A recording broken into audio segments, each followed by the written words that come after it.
सर्दियों के दौरान ज्यादा से ज्यादा सयाहों को रागिब करने के लिए जिला इंतजामिया डोडा भद्रवा में सयाहों के इस्तकबाल के लिए कमर बस्ता है। भद्रवा वादी के ऊंचाई वाले इलाकों में मौसम की पहली बर्फबारी के बाद इंतजामिया मुतहरिक है। जिला तरक्याती कमिश्नर हरविंद्र सिंह ने बताया कि जिला इंतजामिया डोडा भारतीय फौज के साथ मिलकर दिसंबर के महीने में डोडा जिला के मुख्तलिफ मकामात पर सरमाई मेला मुनक्किद करने का मंसूबा बना रही है। देखिए, ज़िला डोडा में टूरिज़्म का बहुत पोटेंशियल है।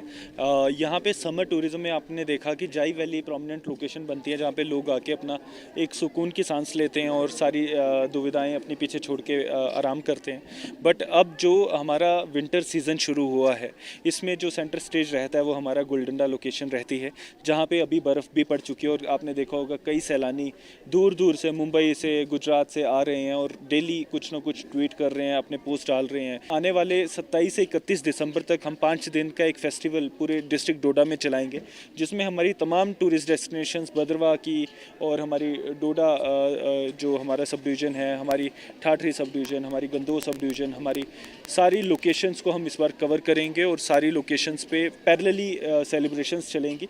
इसमें हमारी civil society, youth organisations already हमारे कोलैबोरेशन में है। इस बार हमारा एक मेजर फोकस रहेगा लोगों की कन्वीनियंस का, कि जहाँ पे भी टूरिस्ट फैसिलिटी है वहाँ पे उनकी कन्वीनियंस का ख्याल रखा जाए। ना सिर्फ ये साफ़ सफाई का ख्याल रखा जाए, और उसके लिए हमने एक कोऑपरेटिव भी बनाई है, जो कोऑपरेटिव हमारी मदद करेगी इन सब चीज़ों को अंजाम तक ले जाने में। तो मुझे उम्मीद है कि आने वाला विंटर सीज़न डिस्ट्रिक्ट की इकॉनमी और डिस्ट्रिक्ट में जो लाइवलीहुड जनरेशन है उसमें एक अहम रोल निभाएगा, और ये टूरिज़्म सीज़न आने वाले टाइम के लिए याद रखा जाएगा।